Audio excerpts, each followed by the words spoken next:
Nous allons montrer que la suite UN définie par son premier terme U0 égale 1 et par la relation de récurrence UN plus 1 égale racine de 2 plus UN est positive, croissante et majorée par 2 et on va utiliser une récurrence pour le faire.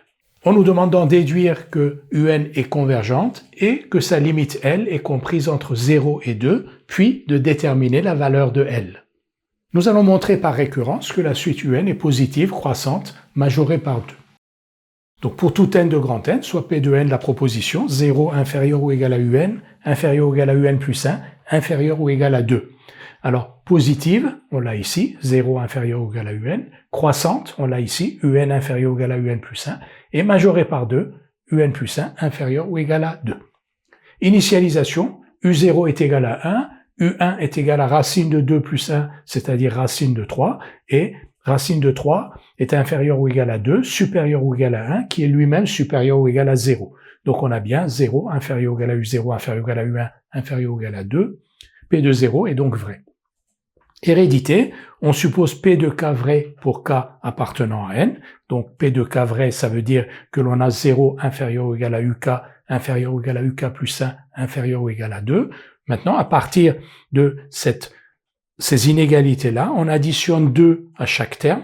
Donc, on obtient 2 inférieur ou égal à 2 plus UK, inférieur ou égal à 2 plus UK plus 1, inférieur ou égal à 4. Il s'agit de réels positifs. Donc, on peut passer aux racines carrées tout en maintenant l'ordre que nous avons ici. Donc, on a racine carrée de 2, inférieur ou égal à racine carrée de 2 plus UK, racine carrée de 2 plus UK, c'est UK plus 1, racine carrée de 2 plus UK plus 1, c'est UK plus 2, racine carrée de 4, c'est 2, et ici on a racine de 2 qui est supérieure ou égale à 0.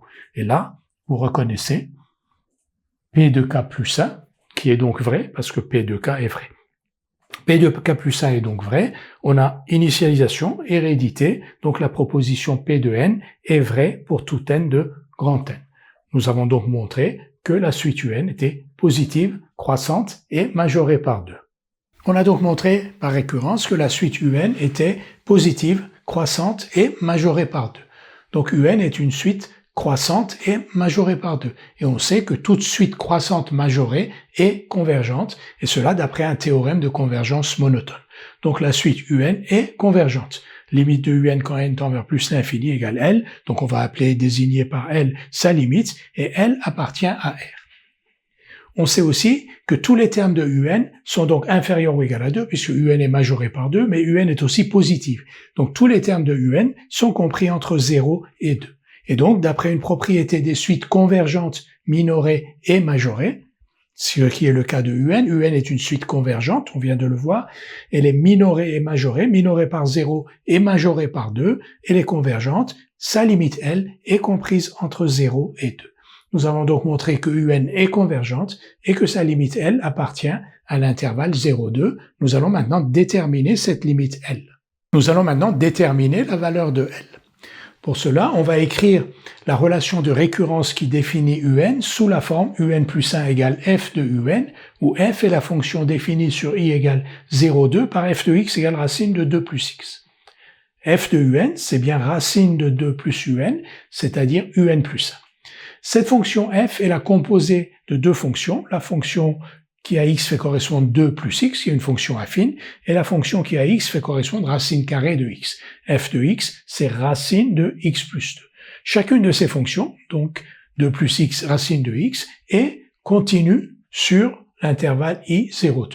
Elles sont bien entendu définies sur i égale 0,2, mais elles sont aussi continues sur i égale 0,2. Donc leur composé qui est f est continu sur l'intervalle i 0,2. Pour tout n de grand N, tous les UN appartiennent à i, à l'intervalle 0,2, parce que l'on a vu que la suite UN était majorée par 2 et positive. Donc tous les UN sont compris entre 0 et 2. UN appartient à i pour tout n de grand N. UN plus 1 est égal à f de UN. La limite de la suite UN appartient à l'intervalle 0,2, ça on l'a montré, et f est continu en L, parce que f est continu sur i, donc f est continu en L qui appartient à i. On a donc toutes les conditions qui sont réunies pour que l'on puisse affirmer que limite de f de UN quand n tend vers plus l'infini est égale à f de L. Ça, c'est une propriété de la suite image d'une suite convergente UN par une fonction continue f. C'est une propriété que vous connaissez. Donc, je rappelle les conditions nécessaires pour que l'on puisse donner ce résultat. Les conditions sont les suivantes. Il faut que tous les UN appartiennent au domaine de définition de la fonction f.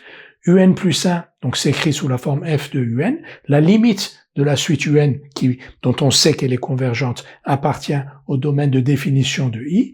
Et f est continu en L qui est la limite de UN. Dans ces conditions, on peut écrire que limite de f de UN quand n tend vers plus l'infini est égale à f de L. Maintenant, pour tout n de n, revenons à notre relation de récurrence. Pour tout n de grand n, un plus 1 égale f de un. On va considérer la suite de termes général un plus 1 et la suite de termes général f de un. La limite de un plus 1 quand n tend vers plus l'infini est égale à L. Pourquoi? Parce que la suite de termes général un plus 1 est quasiment identique à la suite de termes général un à un terme près, c'est-à-dire dans la suite de termes général un plus 1, il manque u0. Ces deux suites n'ont qu'un terme qui les différencie, donc la limite de un plus 1 quand n tend vers plus l'infini est égale à la limite de un quand n tend vers plus l'infini, c'est-à-dire L. Donc limite de un plus 1 quand n tend vers plus l'infini est égale à L. Limite de f de un quand n tend vers plus l'infini, nous venons de voir qu'elle est égale à f de L. Donc ici on a deux suites qui sont égales. Cette suite un plus 1, sa limite est égale à L. Cette suite f de un, sa limite est égale à f de L. Par unicité de la limite, on a donc L égale f de L. Donc L est une solution de l'équation x égale f de x. L'équation x égale f de x s'écrit x égale racine de 2 plus x, qui est équivalente à, on l'élève au carré, cette égalité, x2 égale 2 plus x, et on fait attention, comme x est égal à racine de 2 plus x est positif ou nul. Donc x égale racine de 2 plus x est équivalent à x2 égale 2 plus x et x positif ou nul.